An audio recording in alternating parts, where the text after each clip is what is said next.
What's going on? Winkly back here with another unboxing, guys. First time we are gonna touch the 12th generation series, the i3 12100F, and we're gonna be delidding this and chucking this on sub-zero cooling as soon as we can, guys. We got a whole ass build lineup with a B660M motor max again, guys. We're gonna base clock this CPU to well over 5 GHz, hopefully, on a 360mm sub-zero cooler, guys. So this here is a i3 12100F in the box, fresh and ready to go. So we're gonna unbox this. There's gonna need a tweezers here to break open the seal. Just gonna get rid of that factory seal over here, like that, and then we're gonna open this up.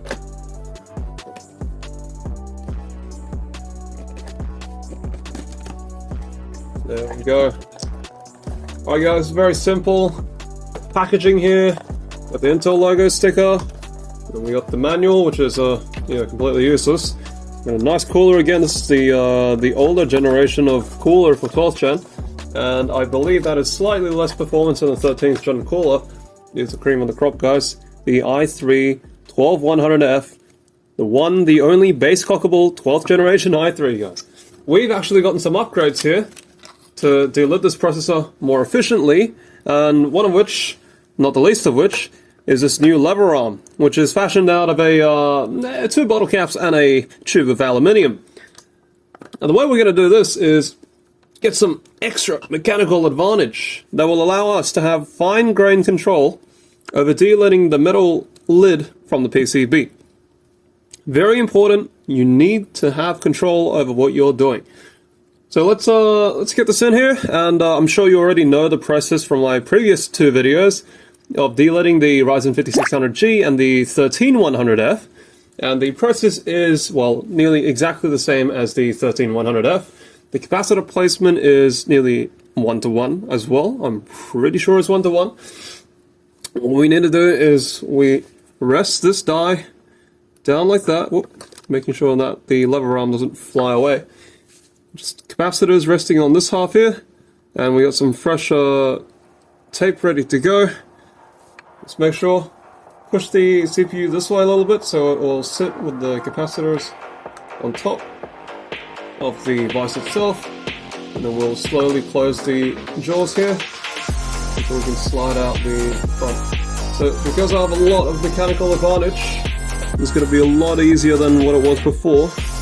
We're going to very slowly ease it out. There you go. We got a click. That's what we need. Okay. Now all we need to do is grab this, reverse it, do the reverse. Good couple of times. We're going to need to do this about probably on 50 or so repeats, give or take. And yeah, it's a grueling task. It will take about an hour, so I'll be back then. But yeah, in the meantime, here's how this looks. Okay. Just hold it in place. I'm going to try to get it up to an angle here that is perfect. Okay, so it's going to be about 90 degrees until the capacitors come close to the lid. And we'll take it off and reverse it, just like so. Okay?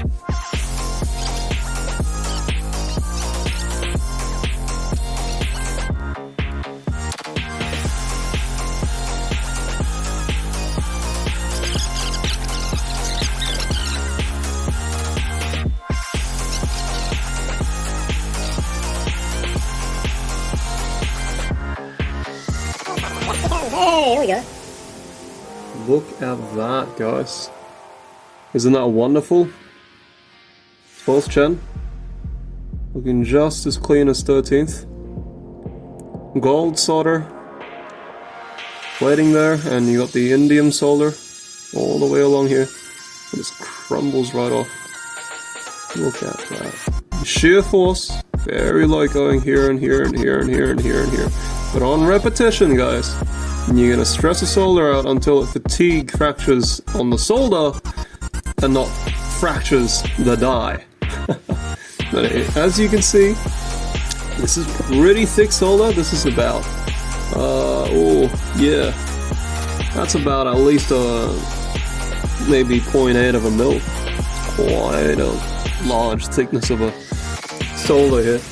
And if experience is anything to go by, anything over 0.1 of a millimeter is going to be immensely bad for heat. So this is going to be step 1 of the process for overclocking this to near sub-zero, or at least near 0 degrees. Let's see how this will go compared to, say, a 4th or a 3rd gen i7. This really just blows it out of the water. It's nearly like, say like, what, 50-60% faster than the i3 10100? Yeah, it's incredible. Absolutely insane performance. And we're gonna whip out the knife again, and we're gonna start cutting into it, getting rid of all the indium solder. This does require a very fresh blade, guys. Make sure your blade doesn't have any fractures or chips on the surface, otherwise you run the risk of destroying your CPU, which you'll never want to do. Okay? So be very, very careful with that. And I'm gonna run the camera over the fact here. We'll start scraping it off.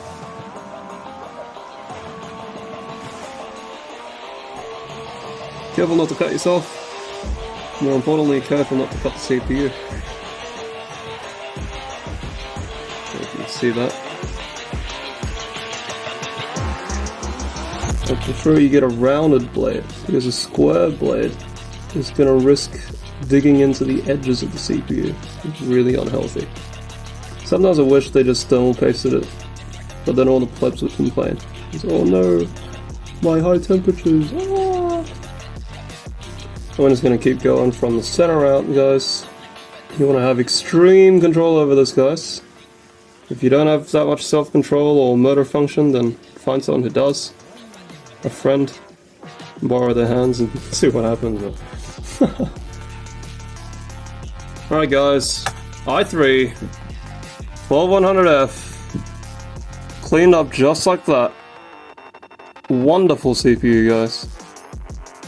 Alright guys, obligatory IHS sanding. Just gonna go corner to corner along the longest moment of inertia, which is diagonal to diagonal, which means there's much less of a chance that you'll catch this on a corner and then round it off by accident. Alright guys, as always, we're going to start sanding out the CPU. We're going to put a little bit of water on the die, and we will just start sanding corner to corner, as always, on a bit of a fresh patch here. And yeah, the best idea here is you need to wet the sandpaper a little bit, so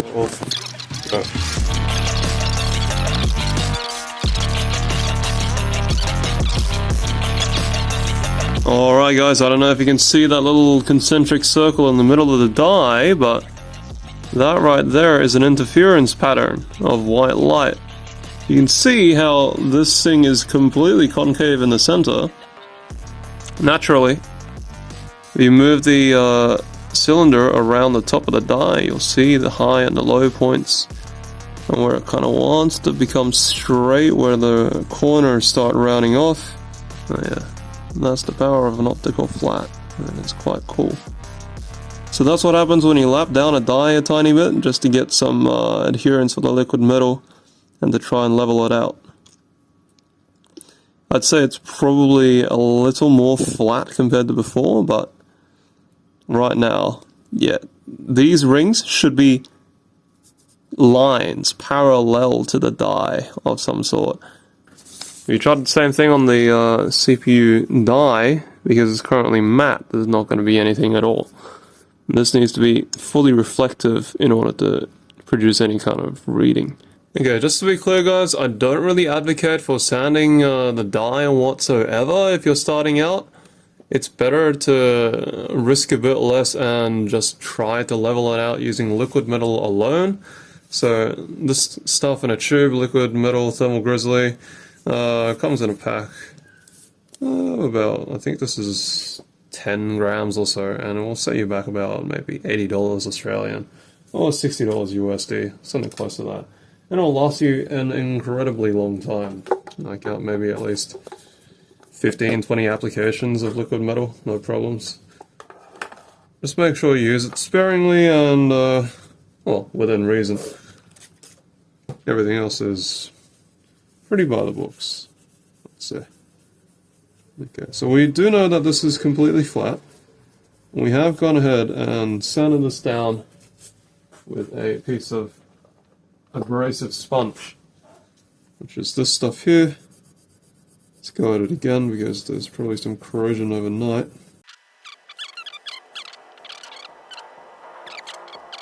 You want to go in one direction grain, so that way the liquid metal will fall into the valleys and adhere well, instead of doing figure eights, which is not actually good for applying liquid metal because it will kind of create a hydrophobic layer.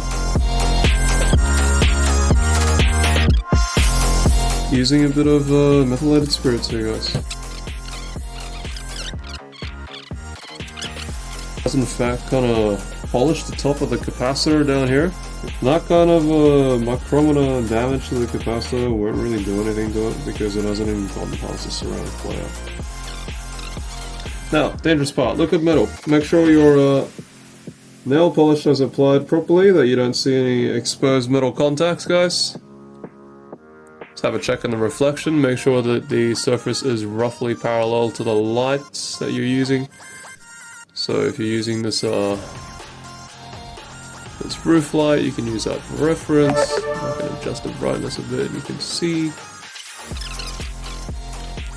So we're going to take the liquid metal and we're going to apply it as soon as we can. Push a bit onto the die, a little bit onto the cap. I've already checked the surface distance to the die, and the lid does certainly mate with it, and pretty well. I don't think there is much, if at all, an air gap whatsoever. Okay, we'll see if that is the case on how well this thing seals. We'll spread it out with the end of the cotton bud, not the side of the cotton bud. This comes with a year or two of experience, because if you use the sides of the cotton bud, you'll get a lot more debris on the surface.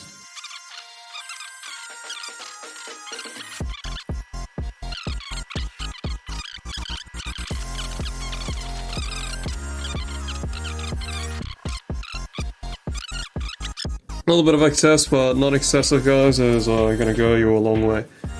Just so that, you know, it will, in the event of any liquid metal wearing out or drying up, you still have a bit more in reserve.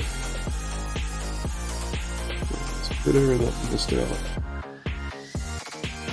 Just going to spread that nice and even. Free of tin, oil, and debris. Just run it over the edge until the material just flies off. Okay, so that is going to be as close to perfect as you really can humanly get. I'm not going to fuss over this too much.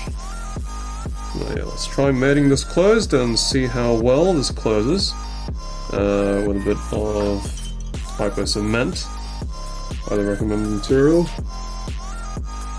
Got a few particulates, but they're too small to really care about. Okay. Either way, the solder is always going to be way thicker than the liquid metal. I'm just going to spread a nice bead line here of hypo cement. This is essentially silicone of some kind. It's more like rubber than silicone. For the wings here, you want a little bit wider of an area. And just follow the outline of the old silicone where it's visible. If you hold it at about a 40-degree angle, you'll be able to let out a nice bead of this stuff.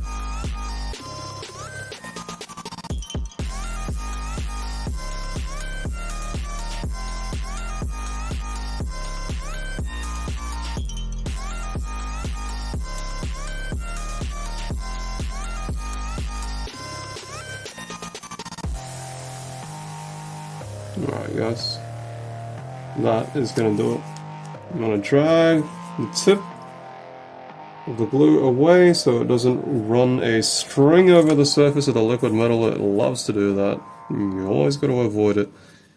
Now all you have to do is just close down the lid, and voila. Oh, this is the wrong way around. God damn it. Yep, I did put this the wrong way around, and that is going to be a royal pain to remove.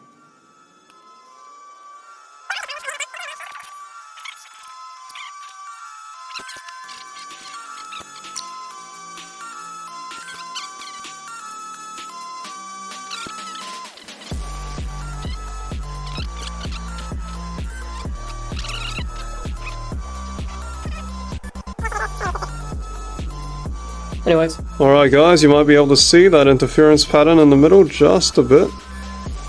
It's a bit harder because it's not a very smooth surface, but this one's a little bit more elongated on the center, which is good. Once again, we're not looking for extreme precision here. We're not really going to get that with the tools we have, which is just a flat plain glass. But you can see that the prism is actually sticking to the CPU here, which is pretty good for flatness wise. And that the thing is not it's not really a circle anymore, it's like a bit of an oval, so it is closer to what I need it to be. Okay guys, now to actually mount this to the socket, we need a proper modification to the brackets. Over here, the retaining arm and the retaining bracket need to be raised by about 1mm off the motherboard, or otherwise you'll have a very concaved CPU, which is certainly not a healthy thing to do.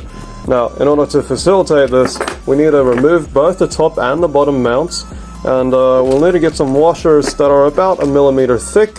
And the trick is, because these are metal washers, or yeah, any kind of conductive metallic washer, you'll need to put between the plastic and the motherboard in order for it to not scratch through the shielding or the traces on the board and damage the actual motherboard. So in order to do this, we'll need to peel off this plastic here. Okay, making sure that the adhesive stays. There you go. And there you go. That's one done. And dusted. I had to use some longer screws than usual here because the originals don't really work that well. They're a little bit just too short. So they just screw in like this. I can torque mine in, but for you, just do it hand tight. Usually it's enough. If you overdo it, sometimes you can strip the motherboard mount backplate. Okay, so that just clicks in like that for me. And this retaining plate goes over the top of the CPU as always. Click this in about 30 to 40 times. This gets rid of any dirt or corrosion on the pins, and also helps the pins mesh well with the pads on the CPU. So it forms like a little cup and a cone, like that. Okay, so let's put the cooler on this and see how we go. Alright guys, we got everything set up here and ready to go for a launch. We got our 400 watt Cougar power supply here. Absolutely do not care. It's the STE 400, the best overclocking power supply, bar none. Can hold a 3570K at 5 GHz without giving a single crap. Okay, let's boot this straight up, see how we go. We've only got one of these power connectors in because it's only got one. And we got some G-Skill, I think these are Ripjaw's B dies, but they only run at like 3200 megahertz max or something. Yep, as you can see down there, made in 2020, 3200. CPU memory change, perfect boot up. So we're sweet for now. Looks like the DELID was successful. Let's see how the temps do. Okay, we're just running the stock cooler for now. We're going to take this off and put an actual proper Sub-Zero cooler on it in the next video. Keep tuned, that is coming just a few days. Alright. So, let us begin.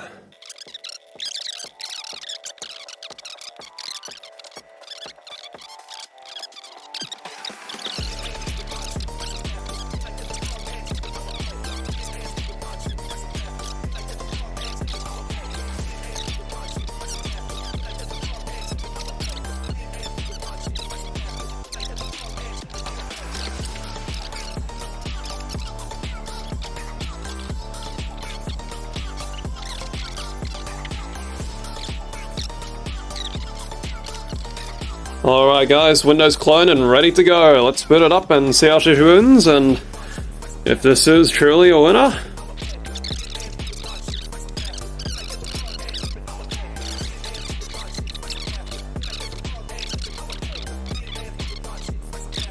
And once we start activating the benchmarks, see if it crashes or not. No, first of all, let's try against the 9900 KF. Good lord! Whoa, dude! Look at the speed of that! Jesus Christ, mate! 783 single core against the 9900K. That's nuts! Against the 12900. Ooh! Ay, ay, ay. That is pretty crazy. The step or two behind that is all a bit crazy. Over here, that's how we do it here. That's a little bit crazy. Let's try that. There is a pretty big chance it'll crash, but we'll see. There's probably a temperature that I can get this to. It might be a bit lower than this, but ooh, okay, it's not even breaking a sweat. Fan's not even ramping, dude. Bloody earth. 85C on AVX1. If you put liquid metal on this, you might just get away with running a stock cooler on a 12100 at 5 GHz. Okay, I'm not going to go too past 90 because I want this to be undegraded. But let's see if we can do some funny stuff with this. AVX2 needs to hold, so this will do AVX2 at about 100 degrees. Give thermal paste a burst of liquid metal, and maybe you'll be able to keep this at 90 running AVX2. That is pretty incredible for a stock cooler, and this Intel fan's not even running at like full blast, so there's that. Let's drop the voltage a bit more and see if we can crank it all the way down.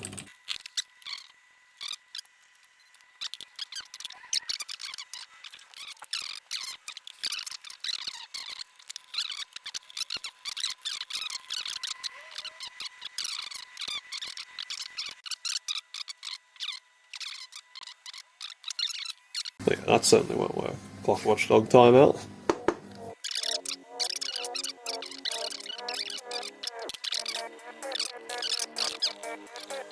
Guys, I know what you're thinking. You've gotten this far, Winkley, but can it play Valorant? Well, let's find out. If this little machine with a 4-core and 8-thread can run Valorant. Okay. Feels decent. Well, the camera's not very stable. I'm literally resting it on the top of a motherboard here. It should hold for 10 seconds at a time. The keyboard has too many vibrations. Oh yeah, 5 GHz and 4.5 GHz cage clock. Very nice and snappy. I haven't really tuned this at all, apart from HPED and SysMain. But yeah, it certainly runs. This is just on a 1650. You can see the frame rate's nearly 300 on a 1650. 4 GB. Oh, yeah. That's pretty insane for what it is. Like, usually you'd only get about 300 FPS on a 3060 or a 3070 and a really big CPU on top of that too. But this is nearly wholly CPU dependent. I mean, so you can see the frame rate. If you can see the frame rate, it's in the corner here.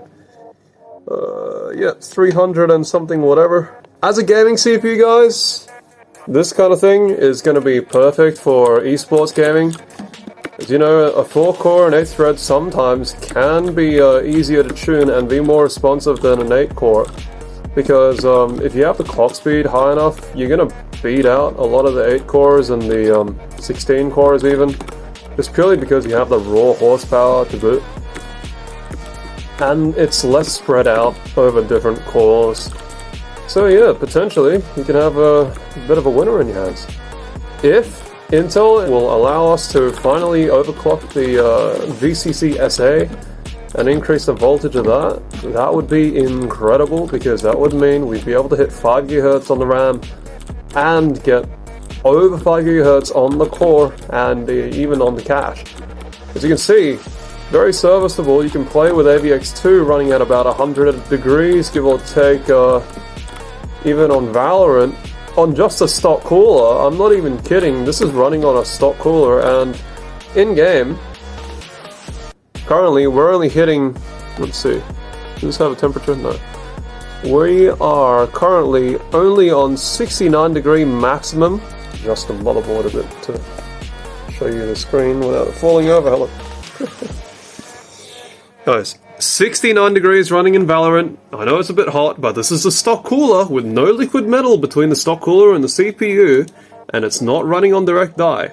So what happens when we run AVX2? Well, we're going to hit some crazy high temperatures, but because Intel is designed to survive them, we'll be fine. I know this is going to be very kind of risky for you guys to run anything like this, but I'm just saying that yes, it can be done. And even with that stress test running in the background, I'm still getting 300 frames.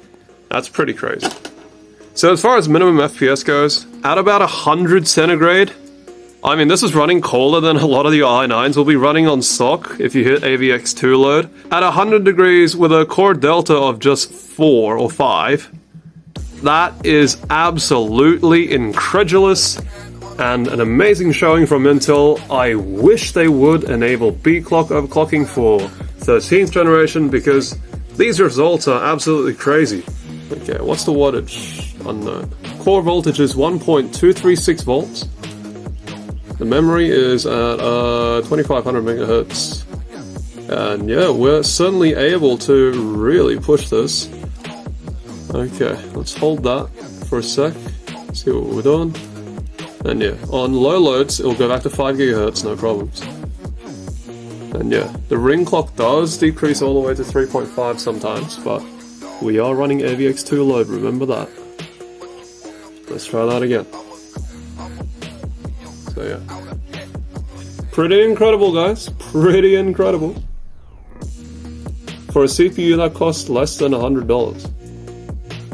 On a motherboard that cost about 300 bucks. You can get a esports grade, an esports ready computer. Now, if we got a actual proper cooler on this, it's going to do much better than the crappy stock cooler that's currently running right now. Okay, so that aside, I don't think you can probably go much lower than 1.2 volts. Because from what I've tried, this is probably the lowest kind of V-load you can hit before it kind of just implodes itself. But this thing here is really MVP. It's an incredibly strong tool now. I can delid practically anything I want. I can chuck it in X5680 and delid it just like this. And hopefully I can try the one-go delid for the 12th gen series, but I'm really sussing out the i9s. I'm probably not going to do that for the i9, but for the i3s, I'm probably going to go for the one-dink delid and see if that really works at all without killing anything. So yeah, don't forget to drop a like, guys. Otherwise, I'll drop your mechanical advantage.